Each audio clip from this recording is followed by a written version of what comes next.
20 सप्टेंबरला आचारसंहिता लागेल, चंद्रकांत पाटलांचा अंदाज. तर ऑक्टोबरमध्ये आचारसंहिता लागण्यापूर्वी कामं पूर्ण करणार, नितीन गडकरींचं वक्तव्य.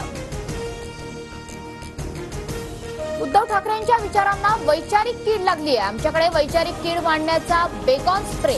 मुख्यमंत्री शिंदेंचा उद्धव ठाकरेंवर हल्लाबोल. शिंदे आणि त्यांचा लोकांचा संबंध फक्त पैशांशी. मुख्यमंत्री शिंदे गुजरातच्या ठेकेदाराकडून 40% घेतात, एका अधिकाऱ्यानं सांगितलं. सामनातून आरोप. कुणबी मराठ्यांपासून सावध रहा, ओबीसी आरक्षणाला 100% धोका. आताच्या सभागृहात 190 कुणबी मराठा तर फक्त 11 ओबीसी आमदार. प्रकाश आंबेडकर यांचं विधान. राज ठाकरे आज पुणे दौऱ्यावर. मुख्यमंत्र्यांच्या भेटीनंतर एकता नगरमधील नागरिकांशी राज ठाकरे संवाद साधणार.